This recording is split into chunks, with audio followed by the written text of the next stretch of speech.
The stars looked cold through the thick glass of the observation window.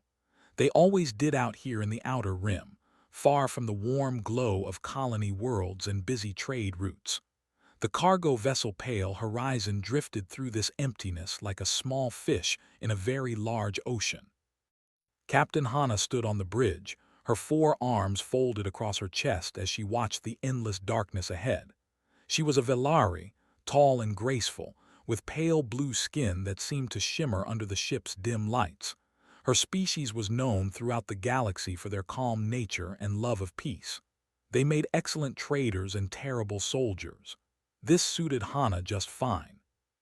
The bridge was quiet except for the soft hum of the engines and the gentle beeping of navigation systems.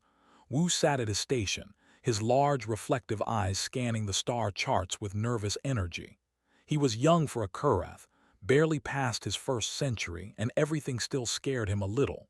The darkness of space, the sounds the ship made at night, the strange human who lived in the engine room. "Captain," Wu said, his voice high and soft, "we are on schedule. We will reach the colony in 6 standard days." Hana nodded slowly. "Good. The colonists need those medical supplies. Many lives depend on us." She meant it. The Pale Horizon carried enough medicine to save thousands of people on the small colony world of Belen Prime. A sickness had spread through their water supply, and without treatment, many would die. Hana had taken this job for half her usual fee because she believed some things were more important than profit. Deep in the belly of the ship, past the cargo holds and sleeping quarters, a man named T worked alone in the engine room. He was covered in grease and sweat, his hands deep inside a cooling unit that had been giving him trouble for 3 days. Music played from a small device near his feet, something with guitars and drums from his home world. T was human, the only human on the ship, the only human most of the crew had ever seen in person. He was not tall by human standards, just average height with a strong build and short black hair that was going gray at the edges. His face was plain and friendly, the kind of face that smiled easily and often. He was 32 years old, though he looked older when he was tired, and he was always a little tired. The cooling unit made an angry sound, and T pulled his hands back just before a burst of steam shot out. "Okay," he said to himself, "so you want to do this the hard way." He wiped his forehead with a dirty rag and studied the machine. Engines he understood. Machines made sense to him. They broke and you fixed them. They had problems and you found solutions. People were much more complicated. A small knock came at the door. T looked up to see Wu standing in the doorway, his thin body almost hidden behind a tray of food. "I brought you dinner," Wu said quietly. "You missed the meal time again." T smiled warmly. "Thank you, Wu. You did not have to do that." "Sora said you would forget to eat. She said humans need to eat regularly or their blood sugar drops and they become grumpy." T laughed, a genuine sound that filled the small room. "Sora knows too much about humans." Wu placed the tray on a clean corner of the workbench and watched T with curious eyes. The Kureth were small creatures, barely reaching T's chest, with soft gray fur and ears that moved constantly, picking up every sound. They were gentle beings, easily frightened and known throughout the galaxy as some of the best navigators alive.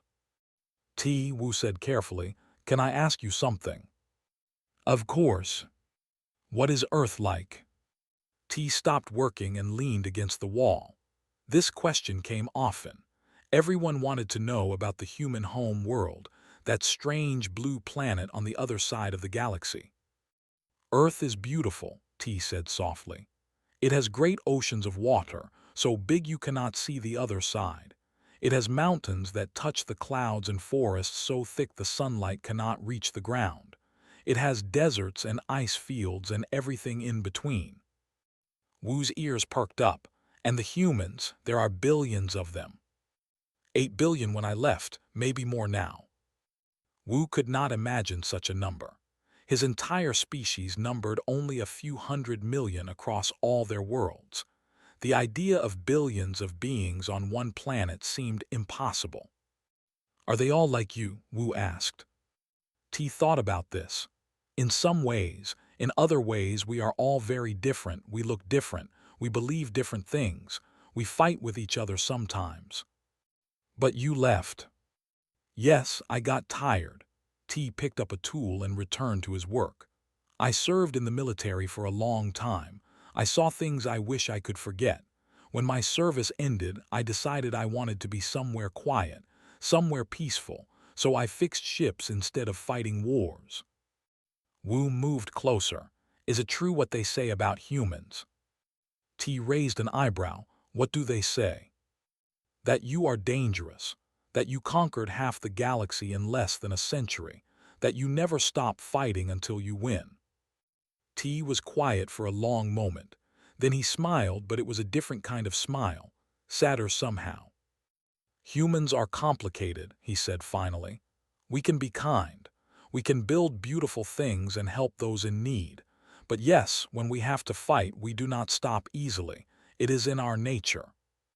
On the bridge, Sora had joined Captain Hana. Sora was the ship's medic, a Delki female with smooth green skin and gentle hands that had healed countless wounds. She was old for her kind, almost 200 years, and she had spent decades studying the biology of different species. I worry about our route, Sora said quietly. This sector has seen pirate activity. Hana nodded. I know, but this was the fastest path. The colonists cannot wait. If we are attacked, we have no weapons, no soldiers. We have speed, we have luck, Hana paused, and we have tea. Sora's eyes widened slightly. You think one human makes a difference? Hana turned to face her old friend. I have read the reports from the Great Wars. I know what humans can do when they must. T is a mechanic. He fixes pipes. Now he fixes pipes. Before he was something else. Hana's voice dropped lower. When I found him on that station 3 years ago, he was broken in ways I did not understand. He asked for nothing but honest work and quiet nights. I gave him that. Sora considered this. You think he was a soldier? I think he was more than a soldier, and I hope we never have to find out. The conversation ended as alarm lights suddenly flashed across the bridge. Wu's voice came through the speaker system, high with fear. Captain, a ship has dropped out of hyperspace directly ahead. They are locking weapons. Hana moved fast, her 4 arms flying across control panels. The observation window filled with the image of a massive vessel, dark and covered with weapons, moving toward them like a predator toward prey. Sora whispered a prayer to her gods.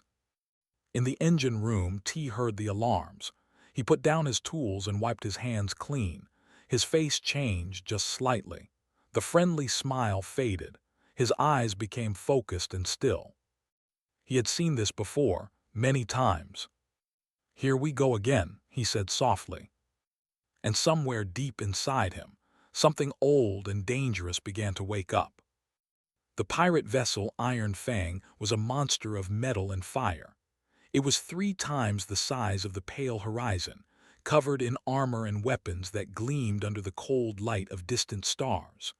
Its name was painted on the hull in blood-red letters, a warning to all who saw it.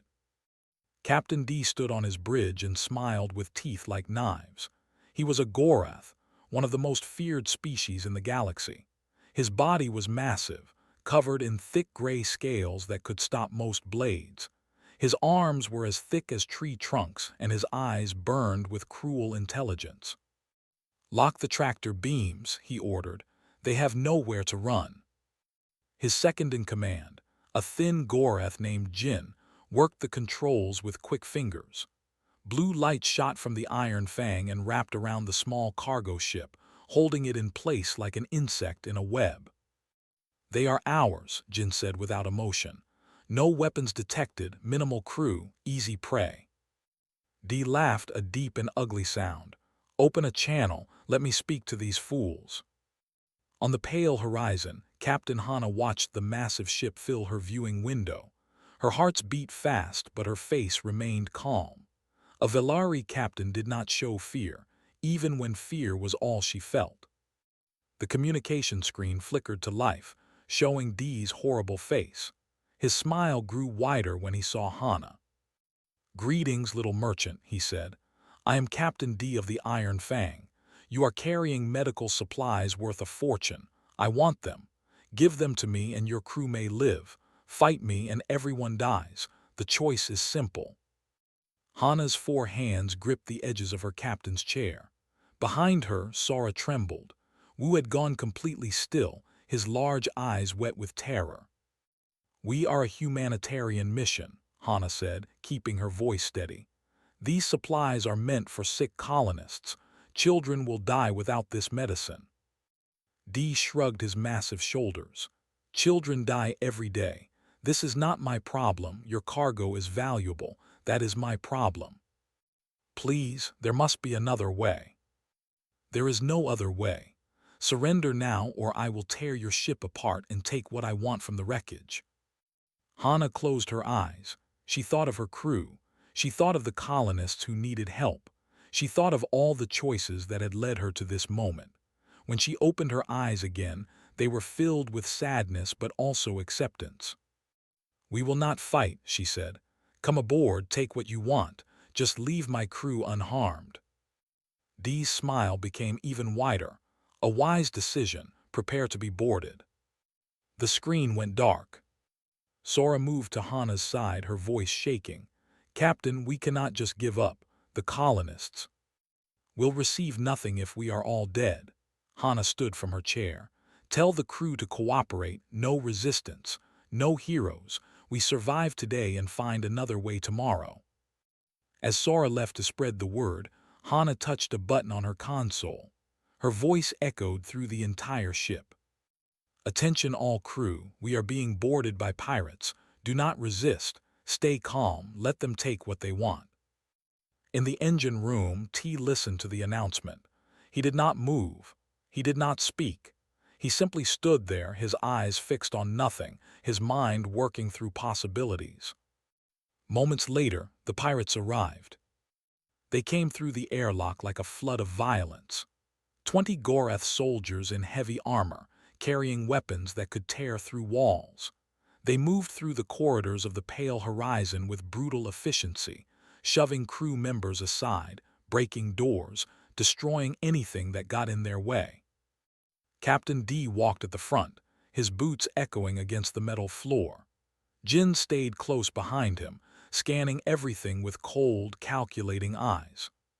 "Check the cargo holds," D ordered. "I want an inventory of everything valuable."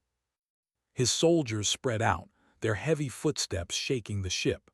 Several of them found the medical supplies and began loading them onto transport carts. Others went through personal belongings, taking anything that caught their attention. In the small kitchen area, a young Gorath soldier named Nari stood guard. She was different from the others, smaller and quieter. She had joined the pirates 6 months ago because she had no other choice, and she hated every moment of it. She watched as her fellow pirates pushed around the alien crew members, laughing at their fear. It made her sick, but she said nothing. Speaking up meant death. On the bridge, Dee examined the ship systems while Jin accessed the main computer. Captain Hana stood to the side, her 4 arms crossed, her face a mask of controlled anger. "Not much here," Dee said with disappointment. "A rust bucket carrying medicine, hardly worth our time." Jin continued scrolling through files. Then he stopped. His body went completely still. "Captain," he said, his voice strange, "look at this." Dee walked over and looked at the screen. It showed the crew manifest, a list of every being on the ship. His eyes scanned the names and species until they landed on one entry that made his stomach tighten. Name T. Species human. Position chief mechanic. Jin looked at his captain, a human on this ship. Dee stared at the screen for a long moment. Then he forced himself to laugh. "So what? One human against 20 Gorath warriors. This means nothing. Captain, with respect, the stories." Stories, Dee spat the word like poison. Fairy tales told to frighten children. Humans are soft. They have no claws, no armor, no natural weapons. They are weak and small and fragile. Jin was not convinced. He had grown up hearing stories about humans. Every child in the galaxy had. Stories about the species that came from nowhere and conquered half the known worlds in less than 100 years.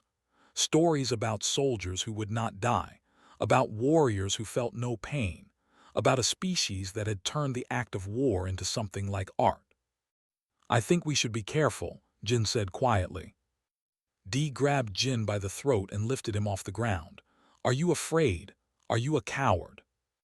Jin struggled to breathe. No, Captain. Then shut your mouth and do your job. Dee dropped him and turned to two of his soldiers. Find this human. Bring him to me. I want to see what all the fear is about. The soldiers left to search the ship. In a corner of the bridge, Nari had heard everything. Her grandmother had been alive during the War of Kellen IV. She had told Nari stories that still gave her nightmares. Stories about human soldiers who walked through fire. Stories about a single human squad that held a mountain pass against 3,000 enemies for 11 days. Everyone who attacked that pass died. The humans lost only 4. Nari began to pray quietly to her gods. The soldiers found T exactly where they expected, in the engine room. He stood calmly in the center of the space, his hands raised, grease still on his face and clothes. He looked ordinary, average, completely unthreatening. Are you the human? One soldier demanded. T nodded. Yes, my name is T. Come with us, Captain wants to see you. T lowered his hands and walked toward them without resistance. The soldiers grabbed his arms roughly and pushed him forward, making him stumble. He did not fight back. He did not even complain. They brought him to the cargo bay, where Dee waited with the rest of his crew. Captain Hana and her crew were there too, lined up against the wall under guard. Wu looked at T with wide, frightened eyes. Sora watched with a mix of fear and something else. Hope, perhaps. Dee studied the human with obvious disappointment. This is what the galaxy fears, this small, soft thing. T said nothing. His face was relaxed, almost bored. I have heard stories about your kind, Dee continued. They say humans are dangerous, they say you never give up, they say you conquered worlds. He stepped closer, towering over T by more than a foot. But I see nothing special, I see just another weak creature. T met his eyes. You can take the cargo, we will not stop you. Dee smiled. Of course I can take the cargo, I do not need your permission. He turned away, ready to give new orders, when one of his soldiers decided to have some fun. The soldier walked over to Wu, the smallest and most frightened of the crew, and struck him hard across the face. Wu flew backward and hit the wall. He slid to the ground, a line of blood running from his mouth. Everything stopped. T's body changed. It was subtle at first. His shoulders straightened, his hands unclenched, his breathing slowed, but the biggest change was in his eyes. They went from warm and friendly to cold and empty in less than a second. That was a mistake, T said quietly. D turned back to look at him. What did you say? I said that was a mistake. T's voice was calm, almost gentle. You can take everything we have. I will not fight you, but you will not hurt my crew again. This is your one warning. Silence filled the cargo bay. Then D laughed, and his soldiers laughed with him. A warning? You are warning me. D stepped toward T, his massive body blocking out the light. I am going to enjoy breaking you, human. T looked up at him without fear. No, he said simply, you are not. And somewhere behind D, Nari felt her blood turn to ice. The cargo bay had become very quiet. Every eye was fixed on the small human who stood before the massive Goreth captain. The difference in size was almost funny. D could have crushed T with one hand. Everyone in the room knew this. Yet something had shifted. The air felt different, heavier. D stared down at T with a mixture of anger and amusement. No one had spoken to him like this in years. No one had dared. "You have courage," Dee admitted. "Stupid courage, but courage, I respect that." He turned to two of his largest soldiers. "Hold him. I want to teach this human a lesson about knowing his place." The soldiers moved forward. They were each twice T's size, covered in scales and muscle. Their hands were like claws built for tearing flesh. They grabbed T's arms and pulled them back, forcing him to his knees. D cracked his knuckles. "This will hurt, but do not worry. I will keep you alive long enough to watch your friends suffer." T did not struggle. He knelt there calmly, his eyes never leaving D's face. "You should have listened," T said quietly. Then he moved. What happened next was almost too fast to see. T's right arm twisted in a way that should have been impossible, breaking free from the first soldier's grip. His elbow snapped back into the soldier's face with a crack that echoed through the room. Before the first soldier had even started falling, T was already moving. He spun low, sweeping the second soldier's legs out from under him. As the massive Gorhath fell, T caught his arm and twisted. The sound of breaking bone was loud and wet. Both soldiers were on the ground before anyone could react. One was unconscious, his face a ruin of broken scales. The other was screaming, clutching his arm that now bent the wrong way. T stood up slowly. He was not even breathing hard. The room was frozen. No one moved. No one spoke. Every pirate stared at the human with something new in their eyes, fear. D recovered first. He roared with rage and charged forward, swinging a fist that could shatter stone. T stepped to the side. The fist missed by inches. Before D could swing again, T drove his palm into the captain's elbow. The joint buckled and D stumbled, his arm suddenly useless. But T did not press his attack. He stepped back and raised his hands. "Stop," he said. "Please stop. I do not want to hurt anyone else." D clutched his damaged arm, his face twisted with pain and fury. "Kill him. Everyone attack." The soldiers hesitated.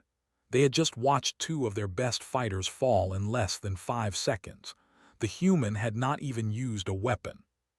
"Please," T said again, and there was something sad in his voice. "I am asking you to leave. Take your wounded and go back to your ship. Forget this ever happened." Jin stepped forward, his hand on his weapon, but he did not draw it. "Who are you?" he demanded. "What are you?" T looked at him with tired eyes. "I was a Marine, Earth Colonial Marine Corps. I served for 12 years across 3 different wars.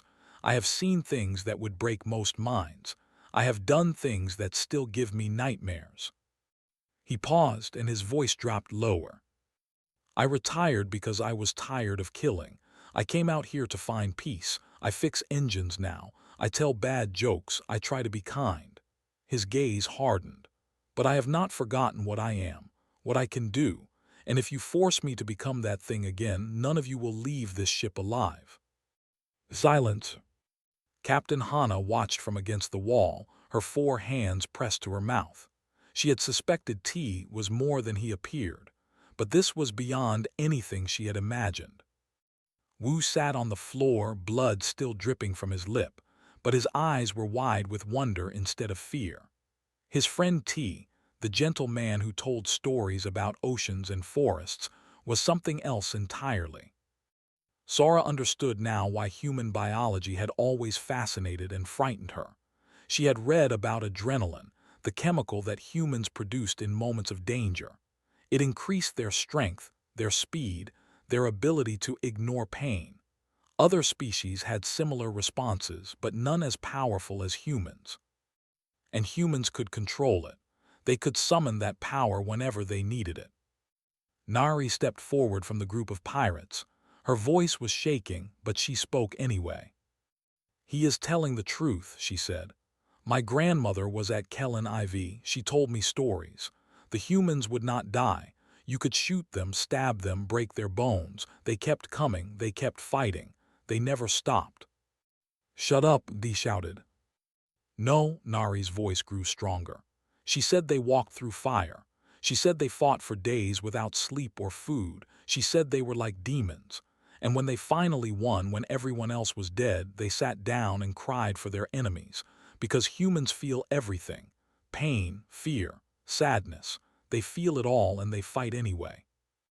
Dee grabbed Nari by the throat with his good arm. I told you to shut up. T's voice cut through the chaos. Let her go. Something in his tone made Dee freeze. Let her go and walk away. This is your last chance. Dee's hand tightened around Nari's neck. He could feel her pulse under his fingers. He could kill her with a single squeeze, but he found himself hesitating. He looked into T's eyes and saw nothing there. No fear, no anger, just emptiness. The eyes of someone who had killed so many times that one more death meant nothing. Slowly Dee released Nari. She fell to the floor, gasping for air. This is not over, Dee growled. You hear me, human, this is not over. It can be, T said. It can end right now. Take your people, leave, never come back. For a long, terrible moment, the outcome hung in the balance. Dee's pride screamed at him to fight, but something deeper, something older told him to run. We are leaving, Dee finally said. He pointed at T with his broken arm. But I will remember this. I will remember you. I hope you do, T said. I hope you remember well. Dee turned and marched toward the airlock. His soldiers followed, carrying their wounded. Jin gave T one last, calculating look before he too departed.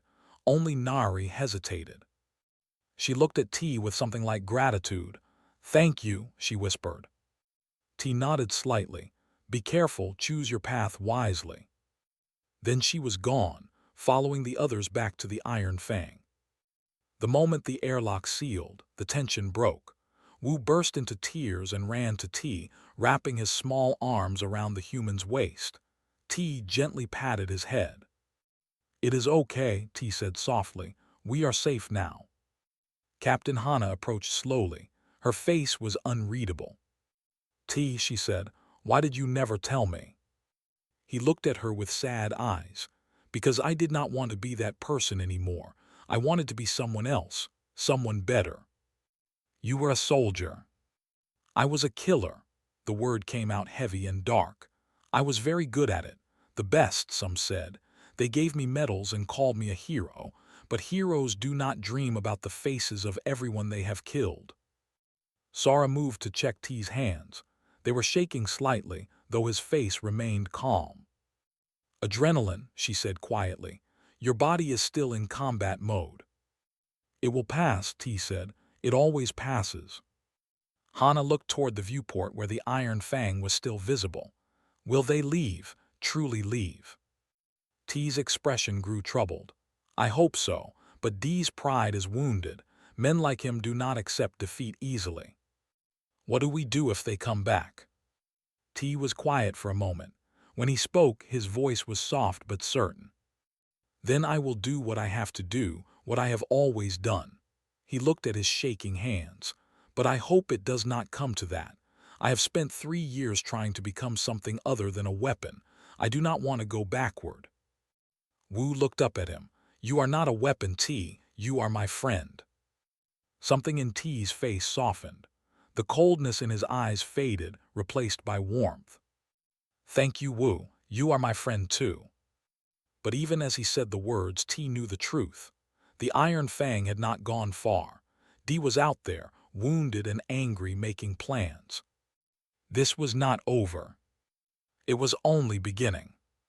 The Iron Fang drifted in the darkness, its engines idle, its crew silent. Inside the medical bay, D sat while a doctor worked on his damaged arm.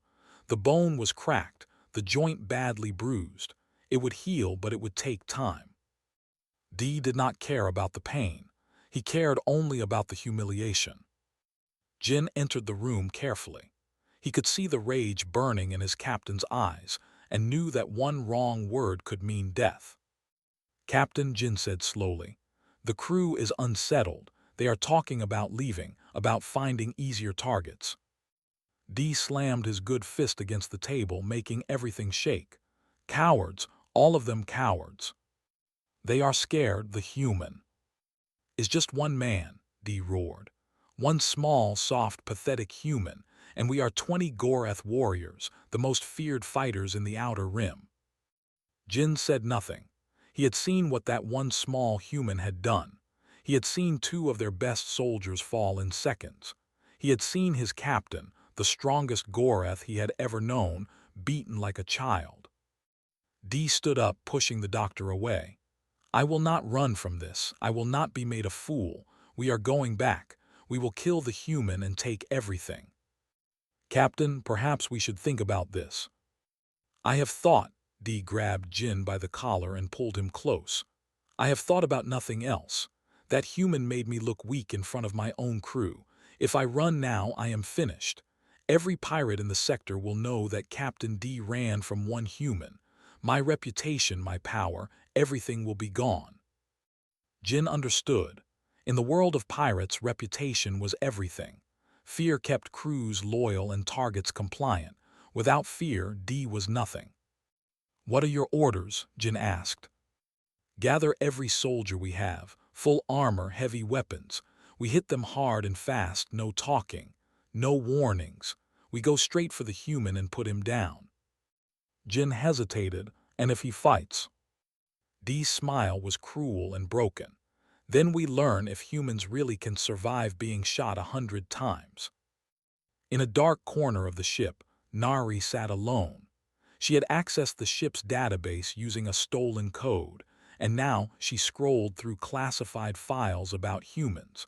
Most of this information was restricted. The galactic government did not want anyone to know the full truth about humanity. But pirates had ways of finding secrets. Nari read with growing horror. Humans were persistent predators. Their ancient ancestors had hunted by chasing prey until it collapsed from exhaustion. They could run for hours without stopping. Their bodies were designed for endurance above all else. Human bone density was higher than most comparable species. Their muscles were more efficient. Their healing rate was faster.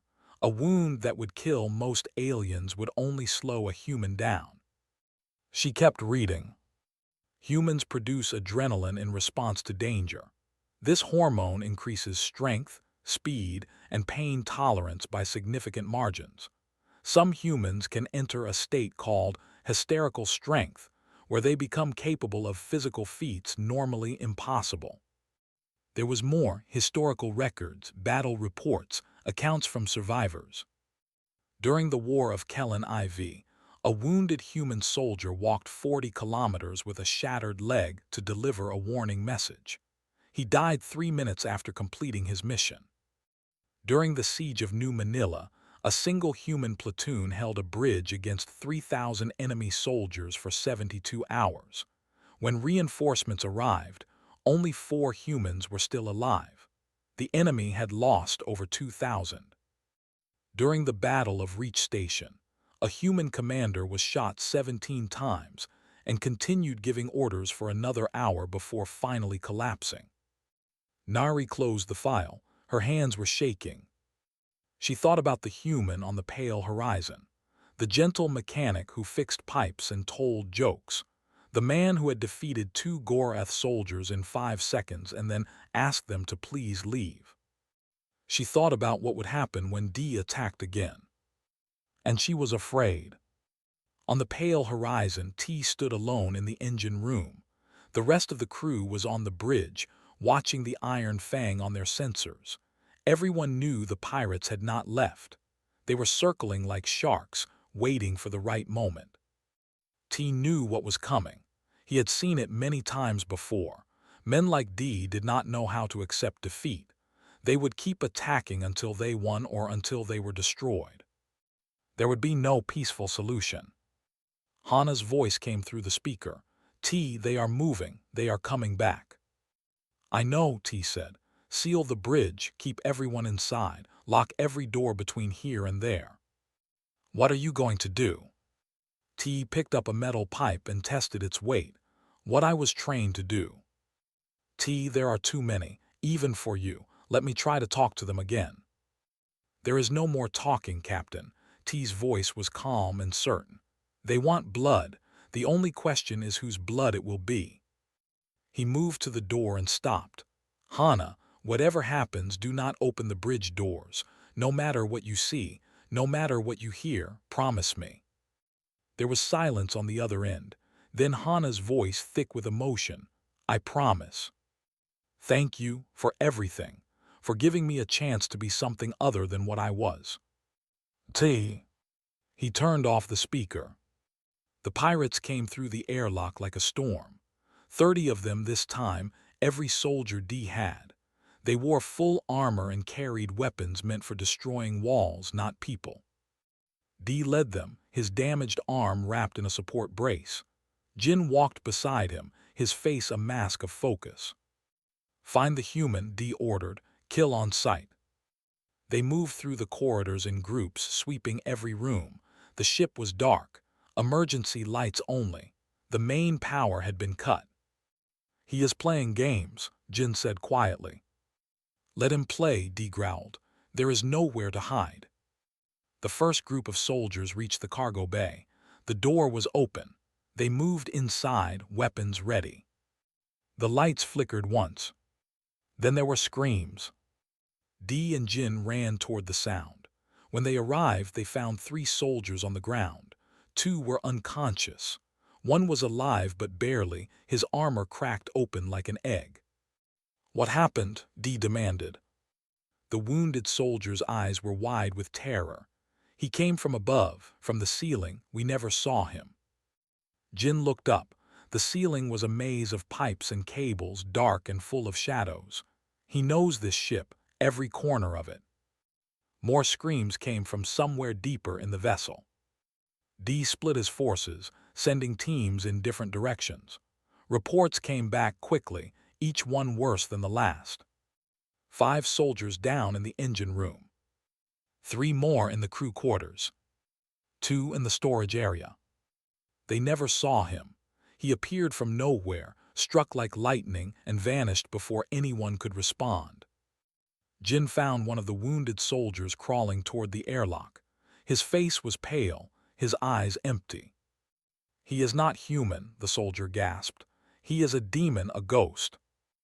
On the bridge, Hana and the crew watched through security cameras. They saw T moving through the ship like a shadow. He used the darkness as a weapon. He used the ship itself, venting atmosphere in one section to draw soldiers to another, then striking from behind. Sora watched with a mix of horror and amazement. He is hunting them. Wu pressed close to the screen. Where did he learn to do this? Hana answered quietly. War, years of war. Humans do not fight the way other species fight. They adapt, they think, they turn everything into a weapon. D's forces were falling apart. Soldiers began to run toward the airlock, ignoring orders, desperate to escape. Jin tried to restore order, but fear had taken over. Finally, only D, Jin, and a handful of soldiers remained. They gathered in the main corridor, backs to each other, weapons pointed outward. Show yourself, D screamed into the darkness. Face me like a warrior. Silence.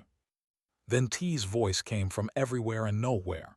You had a chance to leave. You chose not to take it. D spun around, searching for the source. I am not afraid of you. Yes, you are. Your body knows it even if your mind does not. Your hands are shaking. Your heart is racing. Every part of you is screaming to run. Jin suddenly felt something behind him. He turned just in time to see T step from the shadows. Their eyes met for half a second. Then T moved. Jin felt a blow to his chest, then nothing. When he woke up minutes later, he was on the floor, unable to move. The other soldiers were scattered around him, all defeated. Only D was still standing. And T stood before him, a metal pipe in one hand, blood running from cuts on his arms and face. Just us now, T said. D raised his weapon. T smiled sadly. I really hoped it would not come to this. And he moved one last time. D fired his weapon. The shot lit up the dark corridor like a flash of lightning. But T was no longer there. He had moved the instant he saw D's finger tighten, diving to the side before the light even reached his eyes. Years of training, years of combat. The body remembered what the mind tried to forget. D fired again and again, each shot hitting nothing but empty air. T moved between the blasts, getting closer with each step. His movements were smooth and precise, almost beautiful in their efficiency. The weapon clicked empty. D threw it aside and charged with a roar. His massive body slammed into T, sending them both crashing into the wall. Metal buckled under the impact. D pinned T against the wall with his good arm, pressing down with all his weight. "Die," D screamed. "Just die." T felt his ribs cracking under the pressure. Blood filled his mouth. His vision started to blur at the edges. The pain was incredible, worse than anything he had felt in years. But pain was an old friend. They had known each other for a long time. T reached up with both hands and pressed his thumbs into the joints of D's damaged arm. The Gorath screamed and loosened his grip for just a moment. That moment was enough. T slid down and drove his knee into D's stomach. As the pirate doubled over, T spun behind him and locked his arm around D's neck. He squeezed, cutting off blood to the brain. D thrashed wildly, his massive body throwing T against walls, against pipes, against everything. But T held on. His arms were shaking with effort. His broken ribs screamed with every movement, but he did not let go. Seconds passed, each one felt like an hour. Finally, D's movement slowed. His arms dropped. His body went limp. He crashed to the floor, unconscious but alive. T released him and fell backward, gasping for air. He lay on the cold metal floor, staring at the ceiling, trying to remember how to breathe. Everything hurt. His ribs were broken, maybe punctured. His arms were covered in cuts and burns. He could feel blood running down his face from a wound on his head. His body was finished, pushed far beyond its limits. But he was alive. And so was D. T had not killed him. He could have. It would have been easy, even in his damaged state. A small adjustment to the choke hold, a few more seconds of pressure, and the pirate captain would have died. But T had stopped, because T was tired of killing. He lay there for several minutes, waiting for his body to recover enough to move. Around him, pirates groaned as they slowly regained consciousness. None of them tried to fight. The battle was over. They all knew it. Slowly, painfully, T got to his feet. He limped down the corridor toward the cargo bay, where the main communication console was located. Every step sent waves of agony through his body, but he kept moving. He had one more thing to do. Jin was awake, sitting against the wall with his head in his hands. He looked up as T passed. "Why?" Jin asked. "Why did you not kill us?" T stopped but did not turn around. "Because I am trying to be better than what I was. Because every life has value, even yours. We would have killed all of you. I know. And you still chose mercy." T finally turned to face him. Mercy is not weakness. It is the hardest choice there is. Anyone can kill. It takes real strength to stop. Jin had no response. He just watched as T continued toward the cargo bay. The communication console was still functional. T sat down heavily, wincing as his ribs shifted. He activated the broadcast system and set it to maximum range. This message would reach every ship within 10 light years. He took a deep breath and began to speak. "This is T. I am a human. I serve aboard the cargo vessel Pale Horizon as a mechanic. Today, we were attacked by the pirate vessel Iron Fang. Their crew of 30 soldiers boarded our ship with orders to kill everyone on board." He paused, gathering his thoughts. "They have been defeated. Their captain lives only because I chose to let him live.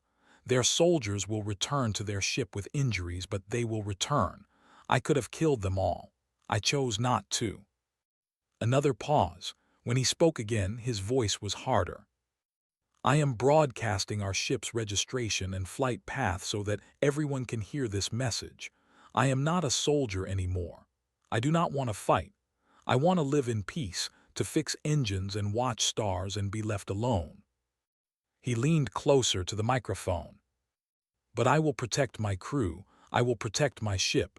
If anyone threatens them, I will respond. Not with mercy, not with patience, with everything I am, everything I was. His voice dropped to something barely above a whisper. A human is on board this vessel. For your own safety, retreat now. Do not test me. Do not come looking for trouble. Because I promise you, if you bring violence to my door, I will send you back broken. He ended the transmission. For a long moment he sat in silence. Then he heard footsteps behind him. He turned to see Captain Hana standing in the doorway, her 4 arms wrapped around herself. The bridge doors opened automatically when the threat ended, she said. I came to find you. T tried to stand, but his legs gave out. Hana caught him before he hit the floor, her 4 arms supporting him with surprising strength. You need medical attention, she said.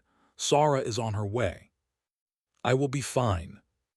You have at least 4 broken ribs and more cuts than I can count. You are not fine. T laughed weakly, then groaned as the movement hurt his chest. Okay, maybe not fine, but I will live. Hana helped him to a sitting position against the wall. Her eyes were filled with emotions he could not read. You saved us, she said, all of us.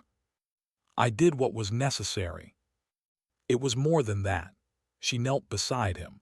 T, I have known you for 3 years. I thought I understood who you were, but today I saw something else.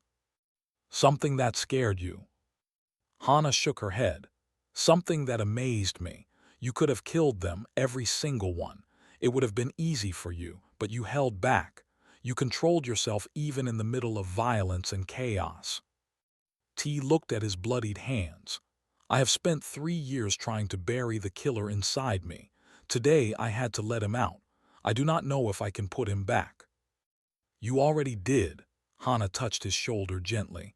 The moment you chose mercy, the moment you stopped, that was not a killer, that was a protector.